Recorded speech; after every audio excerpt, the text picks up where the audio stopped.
मेरी राहु महादशा के बाद में गुरु की महादशा शुरू होगी और मेरे जिंदगी के वारे न्यारे हो जाएंगे, ऐसा मैंने सोचा था। लेकिन जब से गुरु की महादशा शुरू हुई है, मेरी जिंदगी की और ही ज्यादा लंका लग रही है, ऐसा मुझे नजर आ रहा है। मुझे हमेशा ऐसा लगता था कि शुक्र जो है उसमें सब कुछ शुक्र ही शुक्र होता है, सब कुछ अच्छा ही अच्छा होता है, और इसलिए मुझे लगता था कि शुक्र की महादशा शुरू होते ही जिंदगी बल्ले बल्ले हो जाएगी। लेकिन जो है जब से शुक्र की महादशा शुरू हुई है, मेरी जिंदगी जो है वो बहुत ही खराब चल रही है। तो ऐसा क्यों हो रहा है?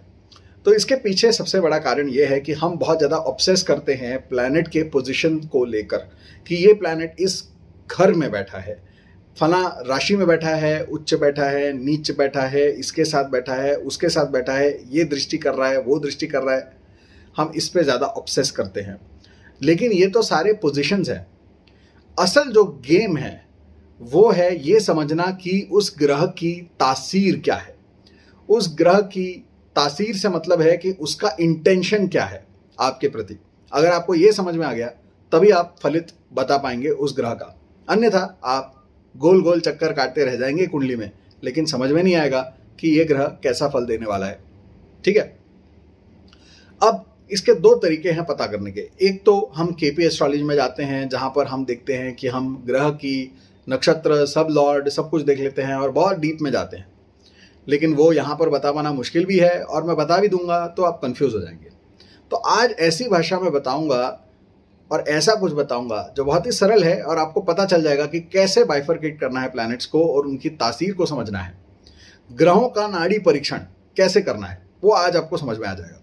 तो उसका सरल तरीका है जो मैंने अपने अनुभव से और कई सालों के अनुभव से, यानी लगभग आप समझ सकते हैं 12 या उससे भी ज़्यादा साल से, ये कुछ चीज़ें मैंने एक्सपीरियंस की हैं कुंडली में जब मैं एनालिसिस करता हूं, और बार बार इसको मैंने रिकरिंग पैटर्न्स में देखा है होते हुए। तो ये ट्राइड एंड टेस्टेड मेथड है। तो बिल्कुल बिना स्किप किए ध्यान से आपको इसे देखना है और समझना है। एक बार समझ लोगे तो बहुत सरल हो जाएगा, किसी भी चार्ट को फटाफट डिकोड करने के लिए आप तैयार हो जाएंगे। ठीक है, तो प्लैनेट्स को हम जो है बाइफरकेट कर देंगे दो फैमिलीज में, प्लैनेटरी फैमिलीज। ठीक है, अब यहां पर एक तरफ हम लिख देंगे सूर्य, दूसरी तरफ हम लिख देंगे शनि, क्योंकि सूर्य जो है वो मार्तंड है और शनि जो है वो छाया मार्तंड है। तो ये दोनों ही टक्कर के ग्रह हैं, मतलब एक दूसरे को टक्कर दे सकते हैं, इतने पोटेंशियल दोनों ही ग्रहों में है। सूर्य के जितना ही पोटेंशियल शनि में भी है, लेकिन उनकी तासीर बिल्कुल ऑपोजिट है। और इसीलिए पुराणों में शनि और सूर्य जो है पिता पुत्र होने के बावजूद भी, यानी सूर्य पिता है, शनि पुत्र है, लेकिन उनमें कभी भी आपस में बनती नहीं है, क्योंकि उनकी तासीर बिल्कुल अलग है। तो इसलिए इनको हम अलग कर देंगे, सूर्य एक तरफ, शनि दूसरी तरफ। अब सूर्य के परिवार में पहला जो ग्रह आएगा वो है बृहस्पति, यानी देव गुरु, और वो है गुरु बृहस्पति। अब उनके पैरेलल अगर हम यहाँ पर देखेंगे, शनि महाराज के पाले में कौन आ रहा है, शनि महाराज की फैमिली में कौन आ रहा है, तो आ रहे हैं शुक्राचार्य, जो हैं दैत्य गुरु। ठीक है, वो भी गुरु हैं, ये भी गुरु हैं, लेकिन दोनों की तासीर अलग है। उसके बाद हम देखते हैं यहाँ पर चंद्रमा आएगा सूर्य की फैमिली में, और शनि की फैमिली में आएगा बुध ग्रह। दोनों की तासीर अलग है, लेकिन कुछ गुण मिलते जुलते नजर आएंगे। चंद्रमा माता होने के कारण डिप्लोमेटिक है, मर्क्यूरी जो है वो कैलकुलेटिव होने के कारण डिप्लोमेटिक है, लेकिन दोनों की तासीर जो है वो एक दूसरे से अलग है, उनके इंटेंशंस अलग अलग हैं, लेकिन एक्सप्रेस होने का तरीका थोड़ा थोड़ा सिमिलर हो सकता है। जैसे कि सूर्य और शनि है, दोनों अथॉरिटेरियन है, लेकिन दोनों की तासीर और इंटेंशंस, मतलब उस अथॉरिटी के पीछे का इंटेंशन जो है वो बिल्कुल अलग अलग होता है। समझ रही बात? अब हम आते हैं कि सूर्य में और अगला ग्रह कौन सा आएगा, मंगल ग्रह आएगा, जो वहां पे आएगा देव सेनापति। ओके, अब इस तरफ हम देखेंगे शनि महाराज के पाले में कौन आ रहा है, वहां पर आएंगे केतु। केतु भी एक तरह के सेनापति ही कहलाएंगे यहाँ पर। ठीक है, और यहां तक कि लाल किताब में जो है उनको ध्वज के तौर पे दिखाया गया है, कुछ जगहों पे उनको सन्यासी के तौर पे भी दिखाया गया है, लेकिन वो एक सेनापति भी होते हैं। तो दोनों की लेकिन तासीर और इंटेंशंस अलग अलग होती हैं। और जो राहु है वो राहु जाएगा सूर्य के पाले में। अब इसमें कुछ जो है एक्सेप्शंस भी आ सकते हैं, जो मैं आपको आगे बताऊंगा। लेकिन पहले हम फटाफट रिवाइज कर लेते हैं। सूर्य, शनि। सूर्य के फैमिली में कौन आया? सूर्य, बृहस्पति, चंद्रमा, मंगल और राहु। और शनि के फैमिली में कौन आया? शनि के बाद शुक्र, बुध और केतु। तो ये यहां पर फैमिलीज बन गए हमारे। अब ये कैसे यूज होंगे? यूज ऐसे होंगे कि आपको अपनी जन्म कुंडली में प्रथम भाव में देखना है कि आपका लग्न कौन सा है और लग्नेश कौन सा है। समझ लीजिए कि आपके लिए लग्नेश है सूर्य, ठीक है। तो आपके लिए आपकी कुंडली में शनि, शुक्र, बुध और केतु ये अच्छे प्रभाव नहीं देंगे, चाहे वो उच्च के बैठे हों या नीच के बैठे हों, चाहे वो कहीं केंद्र में बैठे हों या त्रिकोण में बैठे हों, इससे कोई फर्क नहीं पड़ता, क्योंकि वो दूसरे फैमिली से हैं, दूसरी तासीर से बिलोंग करते हैं और इसीलिए वो अच्छा प्रभाव नहीं दे पाएंगे आपको। अगर वही बात है कि मंगल अगर आपका लग्नेश है, यानी मेष लग्न है या वृश्चिक लग्न है, तो आपका मंगल है लग्नेश, तो आपके लिए शनि भी प्रतिकूल, बुध भी प्रतिकूल, शुक्र भी प्रतिकूल और केतु भी प्रतिकूल। तो जहां जहां वो बैठेंगे और जहां जहां उनकी ओनरशिप होगी आपकी कुंडली में, वहां पे आपको तकलीफें आएंगी और उनकी दशाओं में, यानी महादशा, अंतरदशा और प्रत्यंतर दशा में आपकी दुर्दशा हो जाएगी। तो इसीलिए क्या होता है कि ये लोग इंतजार करते हैं कि हमारी शुक्र की महादशा आएगी, सब कुछ बल्ले बल्ले होगा, फिर शुक्र आता है और सब तहस नहस कर देता है, कर्जों में डूब जाता है आदमी, है ना, ब्रेकअप हो जाता है, शादी भी नहीं टिक पाती है, हर तरफ से जो है रोमांटिक लाइफ भी खराब, पैसा भी खराब, लग्जरी भी खराब, सब कुछ खराब ही खराब चल रहा होता है। क्यों?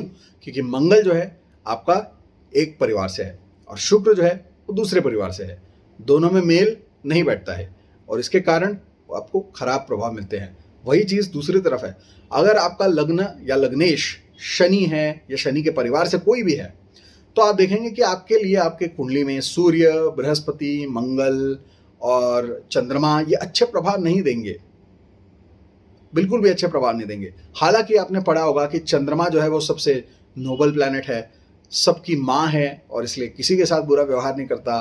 गुरु जो है वो सबसे बेनिफिट प्लैनेट माना जाता है। आप किसी ऐसे इंसान से पूछिए जिसका मिथुन लग्नेश है, यानी बुध लग्नेश है, मिथुन लग्न है, आप देखेंगे कि उनके जीवन में जब चंद्रमा की महादशा आई थी वो सबसे खराब होगी। गुरु की जब महादशा आएगी खराब होगी, क्योंकि वो मार्केश है, दोनों ही मार्केश हैं उसके, और इसलिए वो खराब प्रभाव देंगे यहां पर, ठीक है। तो ये फैमिलीज का बाइफर्केशन जैसे ही हम समझ लेते हैं, हमारे लिए बहुत आसान हो जाता है फाइंडिंग आउट कि हमारे लिए कौन सा ग्रह अच्छा है और बुरा है, यानी कौन से ग्रह के इंटेंशंस, उनकी तासीर हमारे लिए कैसी है, ये हमें पता चल जाता है, ठीक है। तो इस प्रकार से हमें देख लेना है कि हमारी कुंडली में लग्न क्या है, हमारा लग्नेश कौन है, कौन सी फैमिली को बिलोंग करता है, और फिर हमें पता चल जाएगा कि हमारे लिए अनुकूल ग्रह कौन से हैं। हमारी फैमिली से जो ग्रह होंगे हमारे लिए अनुकूल होंगे, जो दूसरी फैमिली से होंगे वो प्रतिकूल होंगे। सिंपल हो गया। अब इसमें कुछ एक्सेप्शंस आ सकते हैं, जैसे कि तुला लग्न वाले जो होते हैं, तो उनका लग्नेश हो गया शुक्र, उनके लिए चंद्रमा जो है वो बहुत ही अच्छे प्रभाव दे देता है अपनी महादशा में, प्रोफेशनली बहुत ही अच्छे प्रभाव देता है चंद्रमा तुला लग्न वालों के लिए। ये एक्सेप्शन है, ठीक है। क्यों है एक्सेप्शन? क्योंकि यहां पर चंद्रमा जो है वो उनके 10वें भाव का स्वामी है, केंद्र भाव का स्वामी है, तो इसलिए वहां पे वो एक एक्सेप्शन के तौर पे अच्छे प्रभाव दे देता है। लेकिन वही चीज अगर ऋषभ लग्न में चले जाओ, ऋषभ लग्न में भी शुक्र लग्नेश है, लेकिन यहां पर चंद्रमा उनको अच्छे प्रभाव नहीं देता है अपनी दशाओं में, क्योंकि वो वहां पर उपचय स्थान का स्वामी है, यानी तीसरे भाव का स्वामी है। तो उपचय स्थान का स्वामी होने के कारण वो यहां पर अच्छे प्रभाव नहीं दे पाता है। हालांकि आपने कई बार ये सुना होगा कि शुक्र और चंद्रमा साथ में बैठेंगे तो दुग्ध शर्करा योग हो जाएगा, और जो है शुक्र और चंद्रमा तो मित्र ग्रह हैं, बहुत ही मजा आएगा। बिल्कुल नहीं आएगा, क्योंकि ये दोनों के तासीर बिल्कुल अलग अलग है, बिल्कुल अलग अलग। और इसमें यह समझने की जरूरत नहीं है कि कोई फैमिली अच्छी है या बुरी है, दोनों का अप्रोच अलग है। जो सूर्य की फैमिली है वो ज्यादा अथॉरिटेरियन है, कंट्रोलिंग है, ज्यादा कन्वेंशनल है, पारंपरिक है, यानी वो जो एक सेट नॉर्म्स होते हैं समाज के, सरकार के, जो एक एक्सेप्टेड पॉपुलर नॉर्म होता है, स्टेटस को होता है, उसको वो लोग फॉलो करते हैं। और जो शनि की फैमिली होती है वो स्टेटस को चैलेंज करते हैं, वो रिबेल होते हैं, वो हर चीज़ में रिसर्च करना चाहते हैं, हर चीज़ के पीछे लॉजिक ढूंढना चाहते हैं और हर चीज़ में ये पता करना चाहते हैं कि इसमें मेरा फ़ायदा क्या होगा। और ये खराब बात नहीं है, क्योंकि आप सिर्फ विश्वास रखते चले जाएंगे बिना ये सोचे कि क्या फ़ायदा होगा तो आप अंधविश्वासी बन जाएंगे। और शनि के फैमिली में अंधविश्वास मंजूर नहीं है, तो वहाँ पर लॉजिक की ज़रूरत है। वहाँ पे मटेरियल ग्रोथ को भी उतना ही इम्पोर्टेंस है जितना आध्यात्मिक उन्नति को है। आध्यात्म और मटेरियलिज्म का बैलेंस वहाँ पे आपको देखने को मिलेगा शनि के ग्रहों में। लेकिन सूर्य की तरफ अगर आप आएंगे तो वहाँ पे नीति, प्रिंसिपल्स, आध्यात्म, परंपरा, इनकी इम्पोर्टेंस ज़्यादा है। वो आपको हमेशा ये कहेंगे कि फैमिली और आपके इमोशंस, आपके ह्यूमन डिज़ायर्स, ये सारी चीज़ें मैटर नहीं करती, लग्जरी मैटर नहीं करती, पैसा मैटर नहीं करता, आपके उसूल मैटर करते हैं, आपकी परंपराएं मैटर करती हैं, आपका धर्म मैटर करता है। शनि की तरफ आएंगे, वो बोलेंगे ये सारी चीज़ें इंपॉर्टेंट है लेकिन उसके अलावा भी सारी चीज़ें इंपॉर्टेंट है। तो ये भेद है इन दोनों फैमिलीज के अंदर। अब हालांकि हमें हमेशा ये बोला जाता है कि सूर्य, चंद्रमा, गुरु, मंगल ये बहुत ही पॉजिटिव है, धार्मिक है प्लैनेट्स, और जो शनि, बुध, शुक्र वगैरह है ये सब तो अधार्मिक है वगैरह वगैरह। लेकिन ऐसा कुछ भी नहीं है। आज के ज़माने में अगर हम देखेंगे तो शनि की फैमिली बहुत प्रैक्टिकल होती है, आज के ज़माने के लिए ज़्यादा सूटेबल होती है। और आप देखेंगे कि जो शनि के परिवार वाले हैं वो लोग ज़्यादा सुखी होते हैं व्यवहार में आज के टाइम पे, और जो सूर्य के परिवार के लोग हैं उनको थोड़ा स्ट्रगल करना पड़ता है, क्योंकि अभी चल रहा है कलयुग। अब कलयुग के नियम है अलग। यहाँ पे खाली आप धर्म और परंपरा ये बार बार जो है अनुशासन, परंपरा और वो सारी बातें बोल के जो है आपका काम नहीं बनेगा। आपको यहाँ पर चुस्ती, चालाकी, तेज़ी भी दिखानी पड़ेगी, और वो शनि वाले परिवार में ज़्यादा दिखती है। तो ये दोनों ही चीज़ें हैं। अब आपके लिए तासीर किसकी अच्छी है ये डिसाइड करेगा कि आपको कैसे परिणाम वहाँ पर देखने को मिलेंगे। ठीक है, अब इसमें एक्सेप्शन जैसा मैंने कहा, 1 तुला के लिए चंद्रमा, क्योंकि वो केंद्र का योग बना रहा है, यानी केंद्र का वो स्वामी है, 10th हाउस का स्वामी है, इसलिए वो अच्छा फल दे रहा है। और एक एक्सेप्शन ये है कि जैसे मर्क्यूरी का लग्न हो, यानी कि यहाँ पर अगर मिथुन लग्न हो तो उनके लिए राहु जो है वो पॉजिटिव प्रभाव देता है, हालांकि वो दूसरे फैमिली को बिलोंग करता है। क्यों है? क्योंकि राहु भी जो है अपर बॉडी से कनेक्टेड है। उसकी, राहु की खुद की जो लोअर बॉडी नहीं है, अपर बॉडी है खाली। तो वो सोचता है, कैलकुलेट करता है, नंबर क्रंचिंग, ये सारे राहु के गुण हैं, और यही सारे बुध के भी गुण हैं। तो इसलिए यहाँ पर उनका एक तरीके से मिलन हो जाता है। लेकिन हालांकि राहु उसको मिक्स रिजल्ट देगा, मिश्र प्रभाव देगा, क्योंकि वो राक्षस ग्रह भी है और वो दूसरे पाले का भी है। तो थोड़ा सा यहाँ पर ये देखने को मिलता है मिश्र प्रभाव। तो इस प्रकार से कुछ जगहों पर आपको ये इंटरकास्ट मैरिज देखने को मिलेगा कि जहाँ पर इस फैमिली का जो है उस फैमिली के साथ चल जाता है, लेकिन ये ज़्यादातर जगहों पे देखने को नहीं मिलता है। मैक्सिमम, मेजॉरिटी केसेस, 80% केसेस में जो फैमिली का रूल है वो फॉलो होने वाला है। तो अब आप अपने लग्नेश को देखिए, पता करिए किस फैमिली में है, और देखिए कि उसके शत्रु कौन है। और जब जब उनकी जो है दशाएं आएंगी, आप देखेंगे कि वहाँ उनसे कनेक्टेड हाउसेज में, उनके ओनरशिप वाले हाउसेज में खराब प्रभाव देखने को मिल सकते हैं। तो ये समझने की बात है।